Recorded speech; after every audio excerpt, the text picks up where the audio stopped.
बोला जाता है कि एक समुदाय के लोग या एक जाति के लोग या एक धर्म के लोग खतरे में हैं, ये तो कोई जोड़ना नहीं हुआ। तो अखिलेश यादव जी की बातों पे ज्यादा ध्यान नहीं देना चाहिए। और जिस तरीके से हरियाणा के लोगों ने इंडी अलायंस की बातों पे एक बार विश्वास करने के बाद विधानसभा में दिखा दिया कि अब हम इनके झूठी बातों में नहीं आएंगे, उसी तरीके से इन्हीं उपचुनाव में इसका जवाब अखिलेश यादव जी को भी मिल जाएगा कि जो इन्होंने तोड़ने की राजनीति लगातार करी है और जो बार बार ये बोलते थे आप अयोध्या हार गए, आप राम भक्त होके अयोध्या हार गए, ये तोड़ने की तो बात है ना।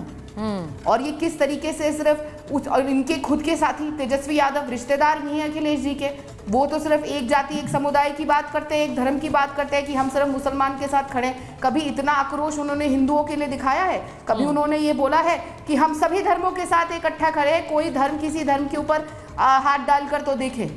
चलिए, तो बहुत सारे सवाल राधिका जी आपने खड़े कर दिए, लेकिन हाँ आपने बहुत सारे सवाल खड़े करे हैं, तो मैं फराज जी से जरा पूछ लेती हूँ। फराज जी, जुड़ेंगे तो जीतेंगे, लेकिन वो कह रही हैं कांग्रेस को ही नहीं जोड़ पा रहे हैं, वो आपको नहीं जोड़ पा रही है।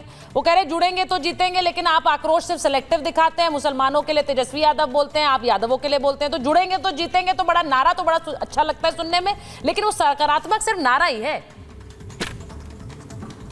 सुचारिता जी, देखिए हमारी बहन राधिका खेड़ा जी ने झूठ का शब्द करीब 3 या 4 बार यूज किया। मैं मानता हूं कि राधिका जी सच बोलती, और मैं इसलिए बोल रहा हूं कि इनका एक स्टेटमेंट है।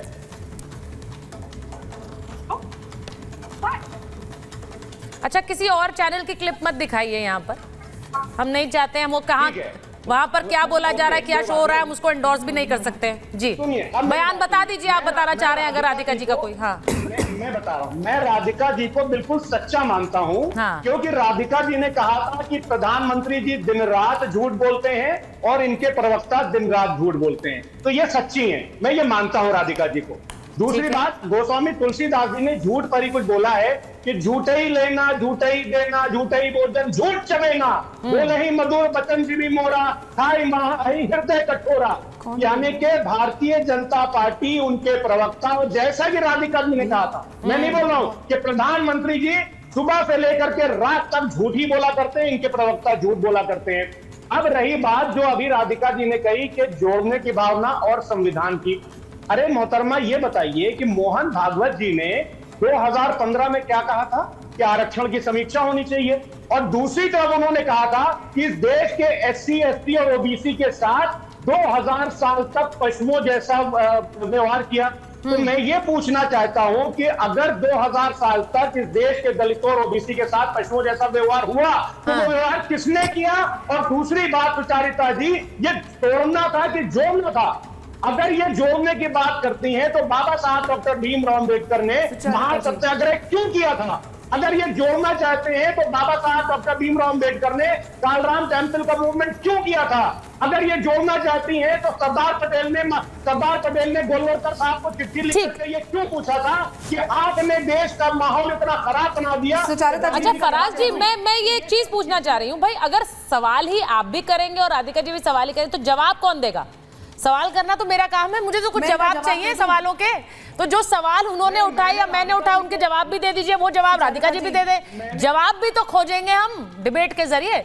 अब सीधा मैं राधिका जी जवाब आपके पास आ रही हूँ, एक बार जरा मैं एक बार मैं इनिशियल कमेंट सबसे ले लूँ, इनिशियल कमेंट सबसे ले लेती हूँ राधिका जी। आप जल्दी से क्विकली, आप अगर रिटॉर्ट करना चाहें जल्दी से बोल दीजिए।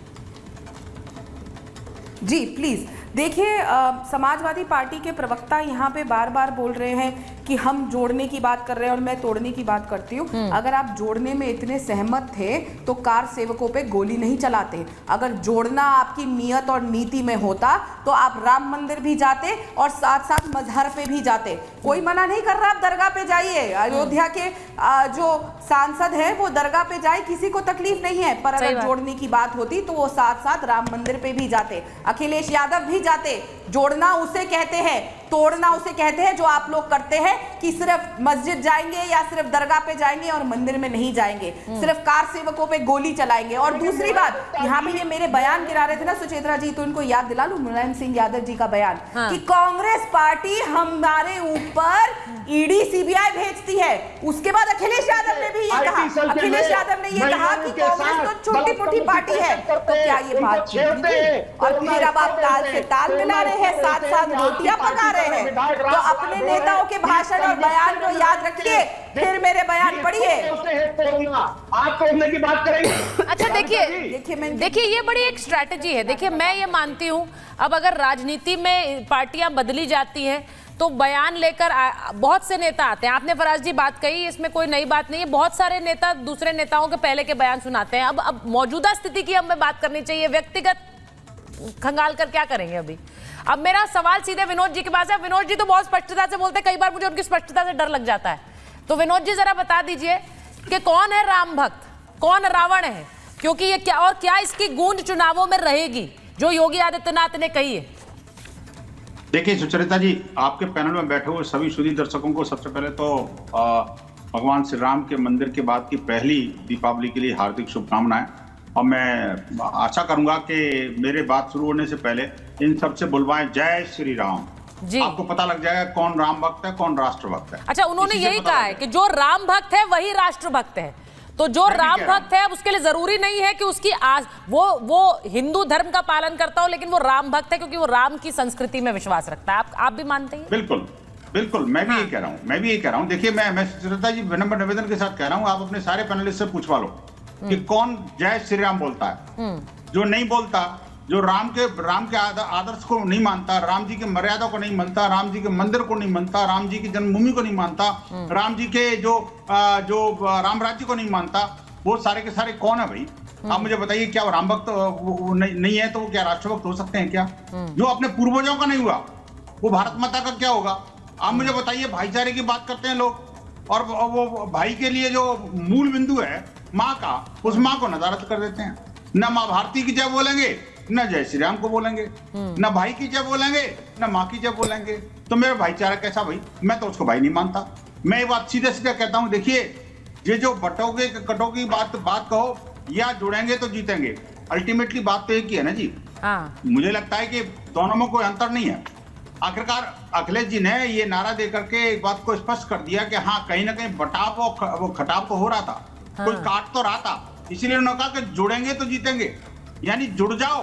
अब प्रश्न ये है कि किसको जोड़ रहे हैं, कौन काट रहा है, ये एक बिंदु है।